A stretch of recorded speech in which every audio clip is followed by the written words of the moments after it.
There's something to be said about small moments in anime that make a big impression. One Piece is littered with such moments. They serve as catalysts for plot progression and character development. They might even provide some foreshadowing of the important events to come. Sometimes they're integral to the overall story or the arc in which they occur, and sometimes they're a juicy accompaniment that might not be central to the story, but that definitely make it better. Almost always, they depict courage, heroism, and attitude, qualities we look for in all of our favorite anime characters. Naturally, they're all badass moments. On that note, here are the top 10 badass moments in One Piece. There are major plot revelations ahead here, so a spoiler alert is now in full effect. So without further ado, let's get started.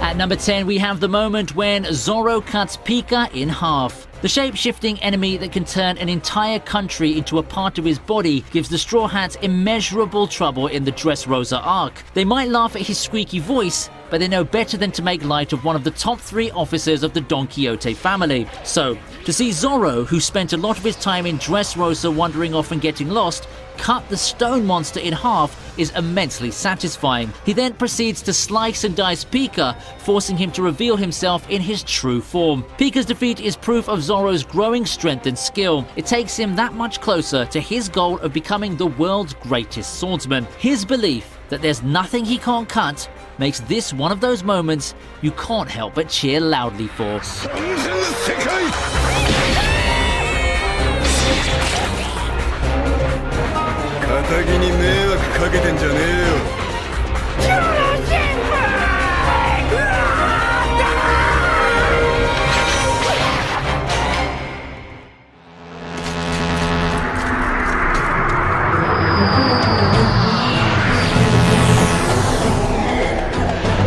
Next up is a haki-fied Luffy knocking out 50,000 fishmen in the Fishmen Island arc. When Hody Jones boasts that Luffy and his crew number just 10, whereas he has 100,000 men at his disposal, even some of the Straw Hats are overwhelmed by the threat. Luffy reduces that threat by half in an instant. Talk about evening the odds, hey? It's a proud moment for the Straw Hats, who realize their captain has mastered Conqueror's haki. For fans, it's the payoff we get to see after the 2 years Luffy spent training with Rayleigh. What also contributes to making this moment special is the fact that One Piece uses its haki sparingly. Unlike a lot of other anime that overexpose their power-ups, haki's a rare commodity in One Piece, mastered by a chosen few and used only in big moments. For Luffy, the incident at Fishman Island is one of his early uses of haki after the time skip, but remains an unforgettable memory. お前がどんなとこでどういう王になろうと勝手だけどな。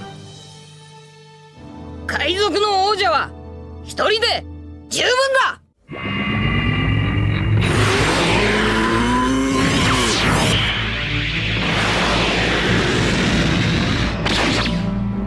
It's another one-man show at number 8 with Law cutting Punk Hazard in half. For all of his lectures to Luffy about the virtues of lying low and fighting cautiously, the captain of the Heart Pirates is known to make some big and bold moves every now and then. Challenging Doflamingo to a fight for purely personal reasons is one. Plotting the fall of Kaido is another. As for his flashiest moment in battle, it's without a doubt his dismantling of Virgo and the island of Punk Hazard. Showing that he's one of the most imaginative devil fruit powers around, Law needs just one swing of his blade to cut Virgo in half, despite the latter's body being entirely armored in haki. In the process, the facility, which produces the main ingredient for Doffy's fake devil fruits, and the mountain it's built on also get carved beyond repair. It's a moment where you can't help but be impressed by the Surgeon of Death.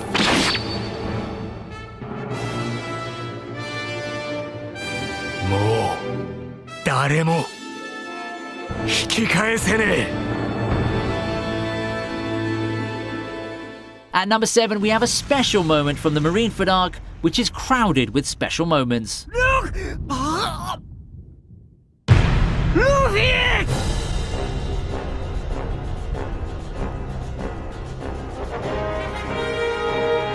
After taking the aerial route into the fortress-like marine headquarters, Luffy gets airborne once again, this time using a pillar of water and a ship's mast to propel himself towards the execution platform and Ace. But standing in his way are the three admirals. Talking purely from the visual standpoint, the image of the young upstart standing up to the Navy's three strongest warriors and directly challenging their authority makes for a great poster. However, Luffy recklessly facing off against Aokiji, Kizaru and Akainu is important not only for the visuals and the events taking place. It seems in all likelihood to be a foreshadowing of the final confrontation between the man who will be the Pirate King and the authorities standing in his way. We can't wait to see what happens when the anime eventually winds down to such a finale.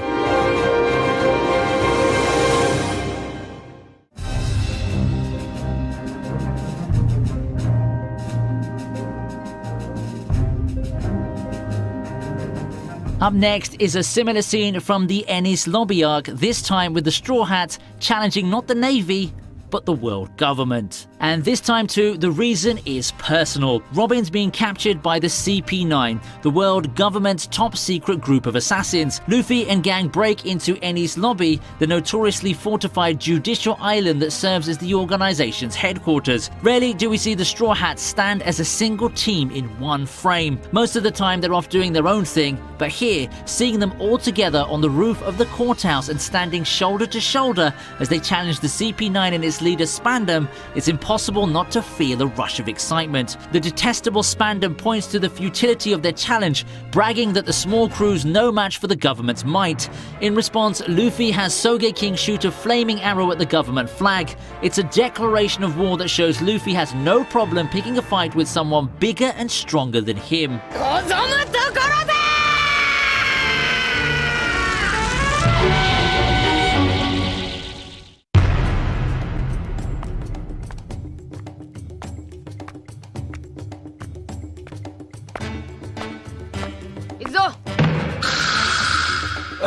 The Straw Hats walk to Arlong Park to challenge Arlong takes the 5th spot. This was at a time when the crew had only 4 members, and it comes right after that unforgettable scene where the usually ballsy Nami breaks down in tears and asks Luffy to help her save her village from the tyranny of the Arlong pirates. Handing his hat to his future navigator for safekeeping, Luffy gathers his troops, which comprises of Zoro, Sanji and Usopp, and the 4 march to Arlong Park. It's an iconic moment reminiscent of many a memorable walking scene from the movies. When sidekicks Johnny and Yosaku tell the villagers these 4 men are worth betting their lives on, you might find yourselves nodding in agreement. Again, in terms of imagery, this moment makes the same impact as the previously discussed challenge to the world government at Enies Lobby and the Straw Hats' farewell to Vivi in the Alabasta arc. It just goes to show that putting the Straw Hats together in one frame is a thing of magic. I think for a lot of fans, this was a turning point in the series where they went from liking the series to loving it. And I can see exactly why.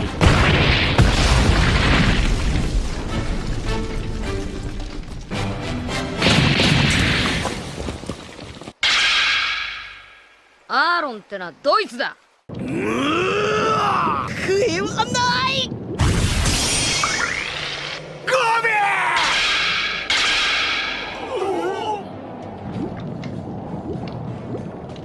The Marineford arc is the one arc in One Piece that's guaranteed to make the viewer an emotional wreck thanks to its numerous acts of courage, betrayals, and god-awful tragedy. It also has one of the most powerful conclusions as Shanks appears during the final assault and puts an end to what's now just senseless fighting. Due to this intervention, Luffy gets away safely, Akainu is stopped, thousands of lives are saved, and the fallen get the dignity they deserve in death. It's a moment that reveals the true strength of this Yonko, who's remained a mystery to us all these years despite being a central figure in Luffy's life. That Fleet Admiral Sengoku is willing to listen to him, an adversary and a pirate, raises our expectations for what Shanks is capable of in the future. This is also one of the few times we see Shanks as the powerful pirate that he is, with his ship and crew by his side. Cameo appearances don't get any more powerful than this. まだ暴れ足りない奴がいるのなら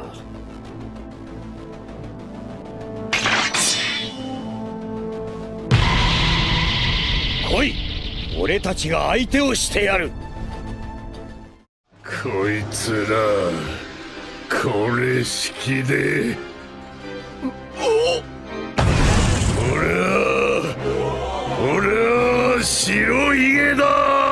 Whitebeard's entrance at Marineford is anime legend by now. His death's even more epic, but there's a moment in between that really says a lot about the kind of man he is. There's no honor in ganging up on an opponent, even one as fearsome as the towering Whitebeard, yet the Marines single him out, throwing everything they've got at him. It's a good strategy, but hardly heroic. What's heroic is Whitebeard's response as he stops his crew from rushing to his aid. "I am Whitebeard," he roars, even with his body bearing hundreds of battle wounds and cannonball smoke rising from his face.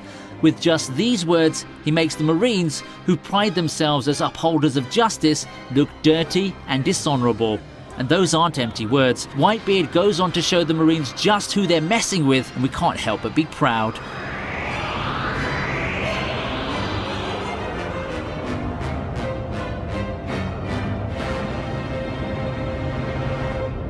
Omae, その目は何だい? As you might already know, in One Piece, the Celestial Dragons aren't just nobility, but practically godlike. Even the carefree Luffy understands that they're not to be trifled with, no matter what atrocities they commit. Well, he gets it in theory, at least anyway, but when the idiotic Saint Charlos shoots Hachi at the slave auction and Luffy gets that glint in his eye, you know it's not going to end well for the high-handed noble. Hachi's entreaties to Luffy to let the matter slide, even going to the extent of saying he deserves to be shot, makes no difference to Luffy, who marches up to Charlos and socks him in the face. One punch and Charlos is out for the count. Apparently, that fishbowl-like headgear the Celestial Dragons wear isn't exactly much protection. What Luffy does is audacious, even for someone who's in the habit of doing the exact opposite of what he's told. But seeing a bully get what he deserves is immensely satisfying.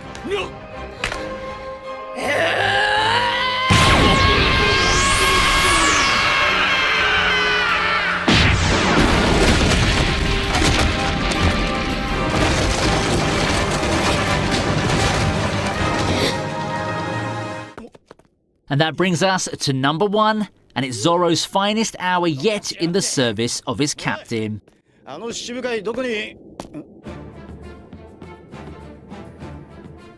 Having realized that Luffy and the rest of the crew are too exhausted from their battle with Gecko Moria and his zombie army to have any real chance of survival against Bartholomew Kuma, Zoro makes the ultimate sacrifice. Unknown to them, the proud swordsman gets down on his knees and asks the warlord to spare Luffy and the others, offering himself up for punishment on their behalf. Due to the nature of Kuma's powers, that means taking all of Luffy's pain and fatigue into his own body.